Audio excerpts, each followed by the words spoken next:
In 1921, the wealthiest black community in America was burned to the ground in under 24 hours, and then vanished from history books for nearly 75 years. Greenwood, a district in Tulsa, Oklahoma, was home to over 10,000 black residents and more than 300 black-owned businesses, including hotels, law offices, and a hospital, earning it the nickname Black Wall Street.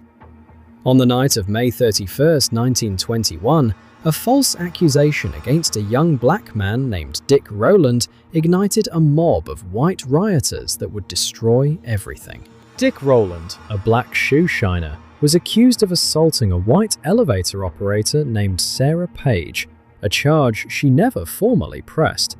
But a local newspaper ran the headline, "Nab Negro for attacking girl in elevator," and by nightfall, a white mob of thousands had surrounded the Tulsa courthouse demanding a lynching. Armed black veterans from World War I arrived to defend Rowland.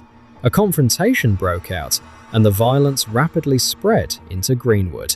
By dawn on June 1st, rioters had torched over 35 blocks of Greenwood.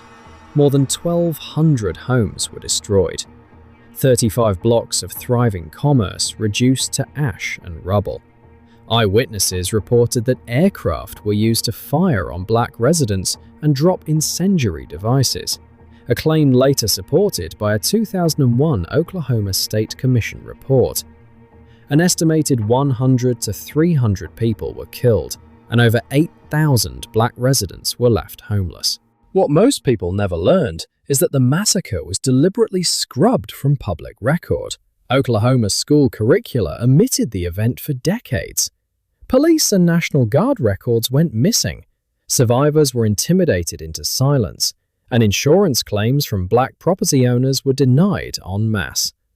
It was not until 1996, 75 years after the destruction, that an official state investigation was formally launched, and reparations to survivors were ultimately rejected by the Oklahoma legislature in 2001. Black Wall Street was not just burned, it was buried by the very institutions meant to protect it. And the only reason we know its story today is because survivors refused to let it die. Subscribe for more buried history that deserves to be heard.